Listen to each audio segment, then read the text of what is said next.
Conclave എന്ന് പറഞ്ഞ് പുതിയൊരു പടം വന്നിട്ടുണ്ട്.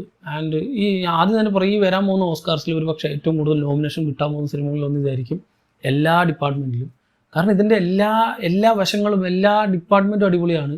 സൗണ്ട് മിക്സിങ്ങും ഇതിൻ്റെ മേക്കിങ്ങും ഇതിൻ്റെ ഡയറക്ഷനും ഇതിൻ്റെ ഇവരുടെ പെർഫോമൻസും എല്ലാം കൊണ്ടും അടിപൊളിയായിട്ടൊരു പടം. ഈവൺ എഡിറ്റിംഗ് അടക്കം കറക്റ്റ് 2 മണിക്കൂറിൽ ആവശ്യമുള്ള സാധനങ്ങൾ മാത്രം സെറ്റ് ചെയ്ത് ഒരു പക്കാ ത്രില്ലർ അല്ലെങ്കിൽ ഒരു ഭയങ്കര എൻഗേജിങ് ആയിട്ട് പോകുന്നൊരു പ്ലോട്ടാണ് സിനിമയ്ക്കുള്ളത്. സിനിമ ഒന്നുമില്ല, പ്രധാനമായിട്ട് ചർച്ച ചെയ്യുന്നത് ഈ റോമിലെ പോപ്പ് മരിക്കുമ്പോൾ അടുത്ത പോപ്പിനെ തിരഞ്ഞെടുക്കണം, അപ്പോൾ നടക്കുന്ന പരിപാടിയാണ് ഈ കോൺക്ലേവ് എന്ന് പറഞ്ഞാൽ.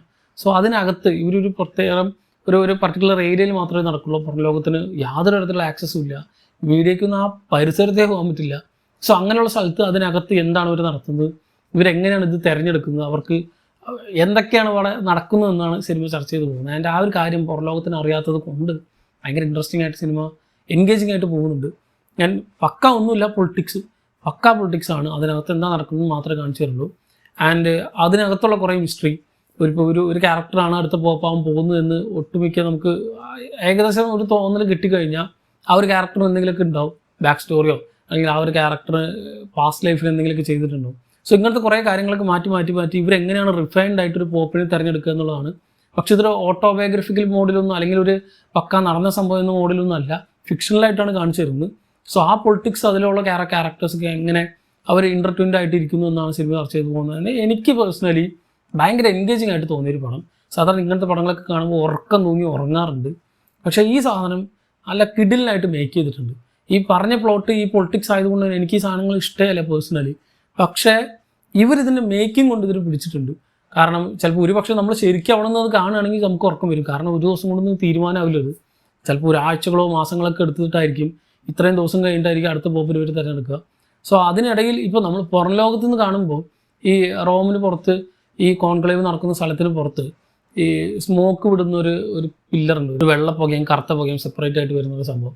സോ വെള്ളപ്പുക വന്നാൽ അടുത്ത പോപ്പിന് തിരഞ്ഞെടുത്തു, കറുത്ത പുക വന്നാൽ തിരഞ്ഞെടുത്തില്ല. ഈ സാധനം മാത്രമാണ് നമ്മൾ ന്യൂസിലൊക്കെ കാണാറ്.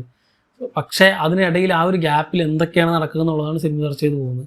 ഈവൺ ഇവർക്ക് കിടക്കാനുള്ള സാധനങ്ങളാർക്കും സെപ്പറേറ്റ് ആണ്, അങ്ങോട്ടുള്ള ആക്സസ് അങ്ങോട്ടും ഇങ്ങോട്ടും ഇല്ല, അങ്ങോട്ടും ഇങ്ങോട്ടും ഇൻ്റർഫിയർ ചെയ്യാൻ പാടില്ല, അവർ ആരെ സ്വാധീനിക്കാൻ പാടില്ല, അങ്ങനത്തെ കുറേ കാര്യങ്ങളൊക്കെ ഉണ്ട്. കാരണം ലോകത്തിലെ ഏറ്റവും വലിയ പൊസിഷൻസിലൊന്നാണ് ഇവർ തിരഞ്ഞെടുക്കുന്നത്. സോ അതിൽ ലോകത്തുള്ള പല പ്രീസ്റ്റുകൾ വന്ന് അങ്ങനത്തെ കുറേ കാര്യങ്ങളൊക്കെ സിനിമയിൽ ചർച്ച ചെയ്ത് പോകുന്നുണ്ട്. ആൻഡ് ഇതിൽ റാഫ് ഫൈവ്സിൻ്റെ പെർഫോമൻസ് വേറെ ലെവൽ എന്ന് പറഞ്ഞാൽ വേറെ ലെവൽ, പക്ഷേ ബെസ്റ്റ് ആക്ടിങ്ങിനുള്ള നോമിനേഷൻ അടക്കം കിട്ടാൻ സാധ്യതയുണ്ട്. സോ ഇങ്ങനെ ഇതിൻ്റെ മ്യൂസിക് ഡിപ്പാർട്ട്മെൻറ്റ് വേറെ ലെവൽ, അവരാണ് ഈ സാധനത്തിൽ ഇങ്ങനെ എലിവേറ്റ് ചെയ്ത് കൊണ്ടുപോകുന്നത്. അതല്ലാതെ നമ്മൾ വെറുതെ നോക്കുകയാണെങ്കിൽ ആ സീനിലൊന്നുമില്ല, ജസ്റ്റ് ഒരു ബ്ലാങ്ക് സീൻ ഇങ്ങനെ വെച്ചിട്ടുണ്ടാവും, ചിലപ്പോൾ ഒരു ക്യാരക്ടർ മാത്രം ഇങ്ങനെ ഫോക്കസ് ചെയ്ത് നിർത്തിയിട്ടുണ്ടാവും. പക്ഷേ ഈ മ്യൂസിക് ഡിപ്പാർട്ട്മെൻറ്റ് ബാക്കിൽ ഇങ്ങനെ തീ കത്തിച്ചുകൊണ്ടിരിക്കില്ലേ, ആ സാധനമാണ്. സോ അങ്ങനെയുള്ളതൊക്കെ കൊണ്ട് എനിക്ക് പേഴ്സണലി ഭയങ്കരമായിട്ട് ഇഷ്ടമായ ഒരു പടം. ഇത് വലിയ ഒരു മാരകമായിട്ടൊന്നും പ്രതീക്ഷിച്ച് പോകരുത്. കാരണം ഇതിൽ വലിയ സാധാരണ നിങ്ങൾ സിനിമ കാണുന്ന പോലെ ഒരു ആക്ഷൻ പാക്ഡ് സാധനം അല്ല, പക്ക ഡ്രാമയാണ്, വെറും പൊളിറ്റിക്സ് മാത്രമാണ്. സോ റോമിനകത്തെ പൊളിറ്റിക്സ് കാണണമെന്ന് ആഗ്രഹമുള്ളവർ തീർച്ചയായിട്ടും കണ്ടുവെക്കുക. ഒരു വെറൈറ്റി എക്സ്പീരിയൻസ് ആയിരിക്കും. സ്ഥിരം മറ്റ് ജോണറുള്ള സിനിമകൾക്ക് ഇഷ്ടപ്പെട്ട് കാണുന്നവരാണെങ്കിൽ തീർച്ചയായിട്ടും ഇഷ്ടപ്പെടും. ഒരു വട്ടം കണ്ടുവെക്കുക സിനിമ. ഐ തിങ്ക് ഇവിടെ OTT പ്ലാറ്റ്ഫോംസിലൊന്നുമില്ല, ഡിജിറ്റൽ അവൈലബിൾ ആണ്. ഓൾറെഡി കോൺക്ലേവ് കണ്ടവരുണ്ടെങ്കിൽ സിനിമ പറ്റിയുള്ള നിങ്ങളുടെ അഭിപ്രായം താഴെ കമന്റ് ബോക്സിൽ കമൻറ്റ് ചെയ്യുക.